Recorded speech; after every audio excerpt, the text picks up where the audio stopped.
Hello. Hello, is this Richard? Yes, it is. Hey Richard, this is Daniel Arms.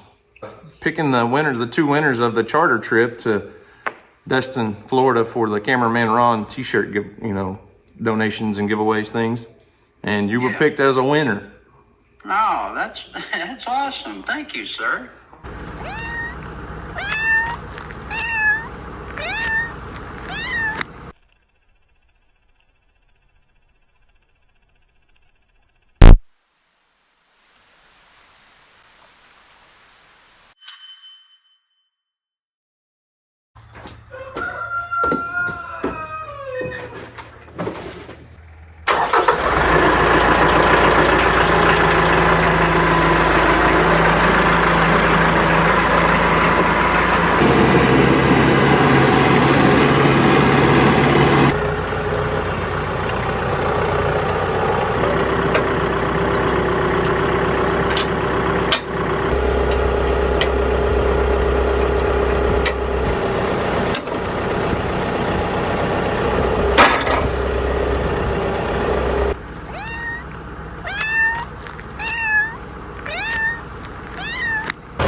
Steve.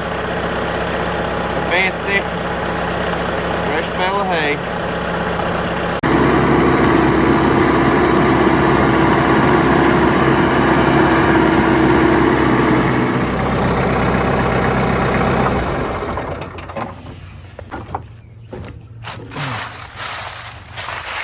Well, what's up guys? It's Daniel from Arms Family Homestead, and I'm telling you ever have those days where it's just perfect? Like, I thought I needed a hoodie, but I'm actually sweating a little bit just sitting on the tractor doing very little. It is unbelievably awesome. The last several days, last week or so, it's been like 15-20 mile an hour winds blowing here, and not cold, but just windy and miserable. However, today is perfect. I got a lot of things I want to get done today. But in other news, Houston and I made it back from Louisville, Kentucky. We went out to actually Shelbyville, Kentucky is where we went, to cameraman Ron's funeral service. They actually called it a celebration of life. They live streamed it. I tried to share it. I know they had some issues with their live stream, and it wasn't perfect, but the service was great. And Sarah actually asked me to speak just a couple days before the service. She texted me and asked me if I would speak at the funeral, and I was like, yeah, I'll do it. Made it through it. Very few tears. I know you guys may not believe that, but I did make it through it. And anyways, I wanted to update you guys. I wanted to tell you guys all the details on the Cameraman Ron, the Team Cameraman Ron t-shirt fundraiser that we did, and all the donations and all that. And I know a lot of people are going to say it's nobody's business how much money we raised and all of that. But really, honestly, guys, if it was a GoFundMe, you'd see it. And in my opinion, this is you guys. You guys did this for Sarah and Chase and Landon and the whole family. And you made a huge impact on their life. So I want to take a few minutes and go over all of that, but I also need to try to reach out and contact 2 people. Everybody that bought a t-shirt or made a donation was entered into a drawing for a 6-hour, there's actually 2 6-hour charter fishing trips with Badlands Charter Service in Destin, Florida. So everybody that either donated or bought a shirt was entered for that. So we're going to try to get the computer set up and maybe make a couple phone calls and notify some people that they're the lucky winners. Honey, may I have this audio? I can't have all of this on my video. I know you're walking on fire in here and stuff, but yes. You got to sing it now. This girl is on fire. I better quit singing or it's going to get copyright strike.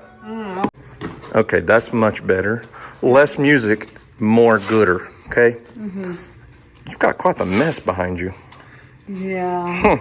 So, before we talk about the Ron deal and how much money we raised for the family, and pick a couple winners for the fishing trips, I kind of wanted to let DJ tell everybody real quick, where are we at on all of our stuff? I say we lightly. Where are you, Are you caught up? Obviously, they got some stuff here, but... Yes, so, when the last time I had talked or whatever, the white tumblers with the handle, we told y'all they weren't in yet, but they were going to be in, so those orders just wouldn't get filled until those came in. Well, they were supposed to be in early last week. Yeah, last week, and they didn't get here until Saturday, so I'm filling those. And so if you ordered one of the, what did you call them the other day? It was an Arctic Yeti handle cooler cup thing. The Arctic Stanley. Arctic Stanley. There you go. If you ordered one of those with your order, they're here and they are going out today. I'm not going to take one out of the box, but they are all sold out. So don't think you can go buy one just because there's some sitting here. I have ordered more. Yeah, everyone's been wearing me out on what else are you going to restock? Do you know? Or are you about ready to take a break? Well, both. I've reordered the coffee cups and for the 15th time. Yes. Yeah, so next year, remind me, we're just going to order like thousands, not hundreds, because that'll save me some stress. Yeah. So I reordered coffee cups and then more of the Arctic Stanleys. And I've got hats ordered, but hats take a while. Yeah, they do. So I'm hoping they're here for the spring launch, really. What's your friend over there doing? Oh no, she loves hanging out in here with me. Izzy, what are you doing? Meow? That's what you're doing? And pecans. I did a live video on Facebook the other day talking about the Buchanan family has a ton, okay, maybe a pallet full, half a ton of pecan pieces. And we are going to be selling pecan pieces in bulk. They're probably going to be five, maybe 10, and a 30-pound option. So 30 pounds of, they're not whole or halves like what we've been selling, but they had an abundance of pecan pieces because I think they had way more pecans cracked and bagged in individual bags than they typically do. So there's going to be 3 sizes: midgets, which is very small pieces, small and large pieces. We're going to sell those in bulk at a discounted rate for you guys because basically the Buchanans need to get rid of them. They got a whole pallet full of pecan pieces that they really don't know how to get rid of. So we're going to offer them to you guys, hopefully in the next weekish time frame. And as far as getting more of these bags, well, the 1 pound halves that we sell typically, we will be getting more than likely. It's probably going to be after the first of the year. Yes. Because of her. She said, I've had all the pecans I can handle for a little while. I need a break. So we're getting pieces that we need a break. Like a break-ish. A breakish. So if you're waiting for more, 1 pound bags of the halves, it's gonna be at least after the first of the year. Let's get past the holidays. The pieces, if you're looking for something to store and to bake with, and you want to buy in bulk at a cheaper price, we'll get them out to you as soon as we can. We'll get them on the website ASAP. I hope. Yes. I will do that. Okay. While DJ stuffs her face with Dan's nuts, I'm gonna go. While DJ stuffs her face with pecans, I have some numbers to break down. You guys, listen, first off, you are amazing. All the donations that came in, all the shirt purchases, the donations blew my mind. There was almost as much money donated in memory of Ron as there were t-shirts bought. And that just only amplifies the amount of money that we're able to give Sarah and the family. So in total, in 8 days with t-shirts and donations, you guys raised $59,829. That's crazy. Almost $60,000. And when you figure in, there was several $1,000s in shipping, and obviously t-shirts are expensive. Our t-shirt supplier cut us a really good deal. Those are an expensive shirt to make because there's so many colors. It's like a picture on there, basically. There's a lot of different colors. The more colors you put on there, the more expensive the shirt is. They cut us a great deal. Yeah, they actually donated to that cost as well. Watch out for the flies. Yeah. So when you take out the cost of shipping and the cost of shirts, we wanted to, it was just so much money. I basically wanted to write Sarah a $50,000 check. Now, to do that, we had to absorb about 50% of the cost of the shirts ourselves. So basically, in a sense, we're donating about half the cost of the shirts. The t-shirt manufacturer chipped in, and then several $1,000s in shipping. Obviously, we couldn't write her a $59,000 check because of shipping costs and everything. So total money raised, and a check is written. I wrote Sarah a $50,000 check at the funeral the other day and just handed it to her from you guys, not from us. Now, we obviously donated a big portion of the cost of the shirts, but that's not from us. That's from people that loved Ron. Yep. And for that, I'm very thankful. And I know Sarah and the family and everyone are as well. So over 1,000 t-shirts were sold. Yeah. I'm fixing to be busy again. In 8 days. That's amazing. So as promised, we're gonna basically do a random number picker through all of the orders. Out of those 1,000 orders, we're gonna pick 2 people. We're gonna try to call you guys. We're gonna try to call the winner. Hopefully you answer the phone. Yeah. Whoever you are. And hopefully you enjoy fishing. If not, I guess you can give it to somebody else or give it as a Christmas gift.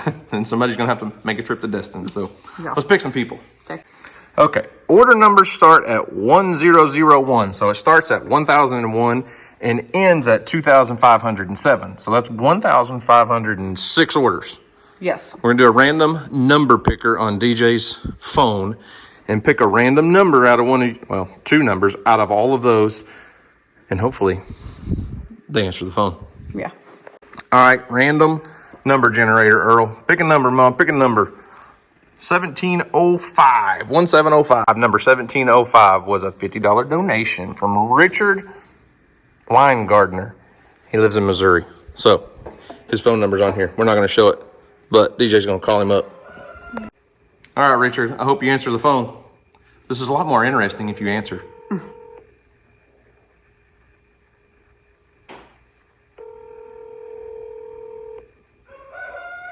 Please answer. Hello, this is Sergeant Weingartner. If you'd like to leave me a Sergeant. message, please wait a second and do so. Thank you. Richard, it's Daniel Arms. You made a donation to the Cameraman Ron t-shirt fundraiser, and you've been selected for the winner of a charter fishing trip in Destin, Florida. So we'll shoot you an email. We'll get in contact with you. Reach out to us. Let us know. See ya. Maybe we'll hear from Richard in a little while. All right. Who's going to be winner number 2? Random number generator. 2451. 2451. Was that your order? Do you remember?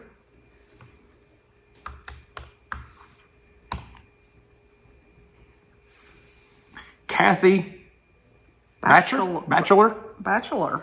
It's not like spelled like bachelor, like No. like. Okay. All right, she is in Barnesville, Georgia. Kathy, do you like to fish? I hope you like to fish. If you don't, I know somebody that does.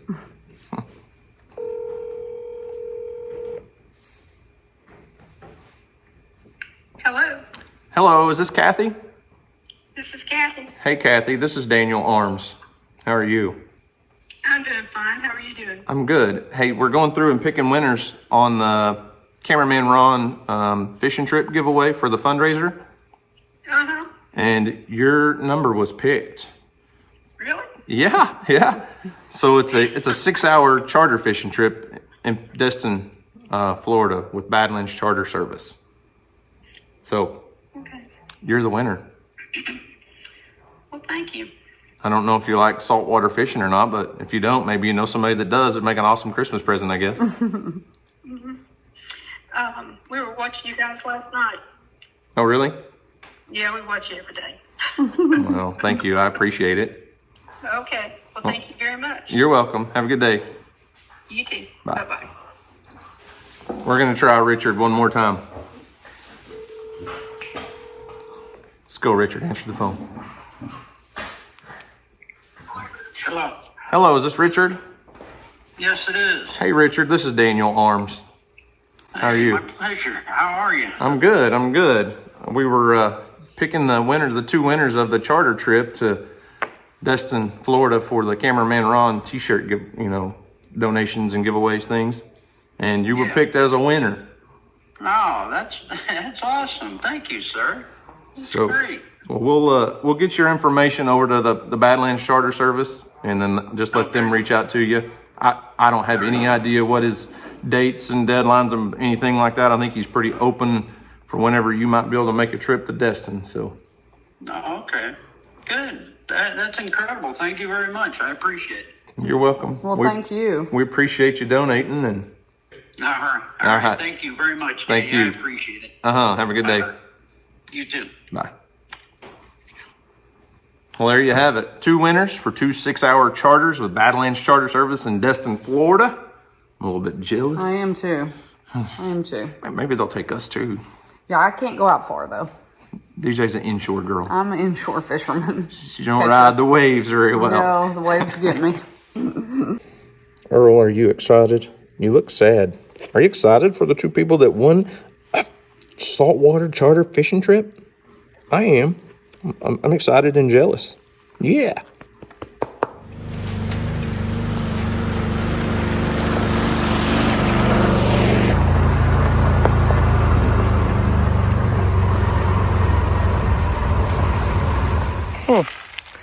Came to get this game camera and move it to the other side of the pond, and look at all the feathers. Something got right in front of the camera. There's feathers everywhere, but I don't know that I caught it on video.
So it's been several days since I set this game camera up next to the pond, and as you can see, mostly what we expected.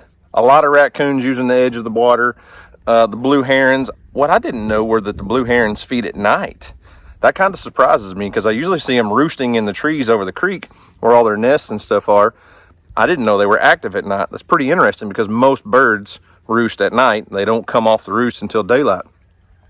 One surprise though was a neighbor's dog. Where that dog lives is quite a long ways from this pond. So that's the same dog that Emily and I saw plumb over on the neighbors when we were deer hunting back during rifle season. So he's obviously traveling a lot more than he should and not staying home. So I wonder if it was him that killed a bird or if it was a raccoon. A raccoon might have caught a blue heron at night. I don't have a clue, but something destroyed a bird right here. So I'm going to take this camera down and move it to the other side of the pond where we had a lot more activity. But also have that camera set up over the dam at the creek. And there's a lot of activity there too.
Alrighty, well, I moved the camera over here where there's a lot more just general animal activity, a lot more tracks, raccoons, possums, deer, a little bit of everything over here. So just curious. I mean, we're not really doing this to necessarily be able to come over here and hunt in this spot, even though there is a really big tree, a really big rub on some trees over here.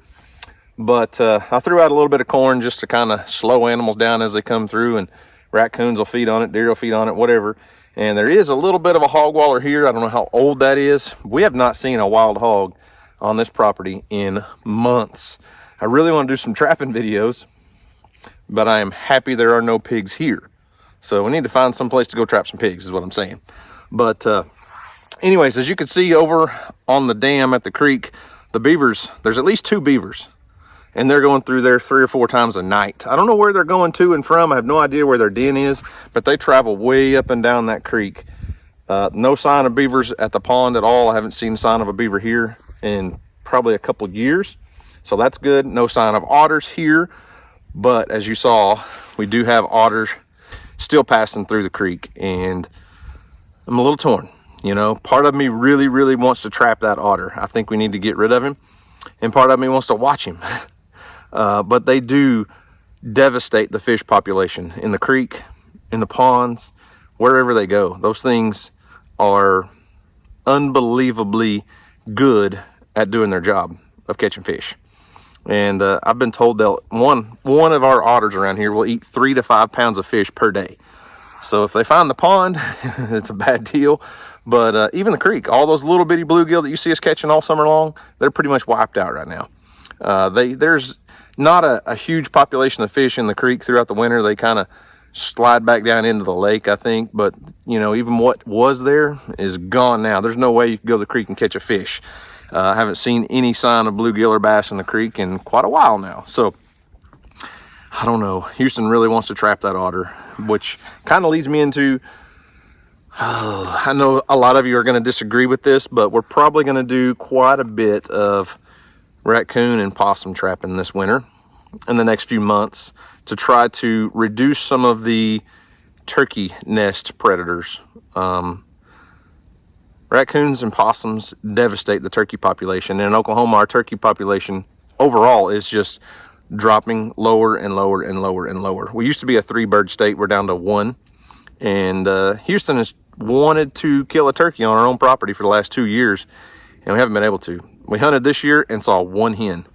And we usually have a few turkeys in the fall, but by the time the spring turkey season rolls around, they obviously disperse, spread out, and the raccoons devastate their nests. Raccoons, possums, skunks, and the wild hogs. We've got the wild hogs pretty much under control around here right now, but we need to make a dent in the raccoon population. There's no real natural predators for them anymore. You know, 30, 40 years ago, when people were actively hunting raccoons with dogs and their furs were worth quite a bit of money, they kept the population in check, and that's what helped raise those turkey numbers for decades. And part of an overall umbrella of wildlife maintenance and wildlife, you know, control, I guess, on our property is to boost the turkey numbers, just like we want to with the white-tailed deer. And Houston and I and Emily and everybody that's hunted on our property have seen a lot of deer this year, and we're working towards growing that deer herd and growing bigger bucks, and harvesting does is part of that. It's the same thing with the wild turkeys. If we want to have a huntable turkey population, we're going to have to remove some predators. So Houston is itching to do some raccoon trapping. I just wish that their furs were worth enough money to make them worth skinning out and selling the furs like they used to be. I've heard some rumors that some states are now offering a bounty on the raccoons. So basically you go trap raccoons, and however many you trap throughout the season, you keep the tails and send those tails in, and they'll pay you per raccoon. It's kind of becoming a thing. So I know a lot of people probably disagree with that, but I feel like it's my duty to at least show it and show you guys the truth and what we do and what we do to maintain a healthy overall ecosystem around here. So could they handle it? Would everything be just fine if humans were not involved? Absolutely. They would all level out and level each other out. But is there things we can do to make it better? I believe so. So anyways, guys, that's all I've got for today. Thanks for watching. I really, really, really, really, once again, want to say a huge thank you to everyone that bought a t-shirt or donated or left a nice comment, whatever it was, for the Cameraman Ron situation. I know the family really greatly appreciates it. I talked to all of them at the funeral, and they just were blown away by all the support that came in from you guys over the last several weeks. So, yeah, as Ron would say, do something today to make somebody smile, because you just never know. It just might change the world. So guys, thanks for watching. We'll see you on the next video.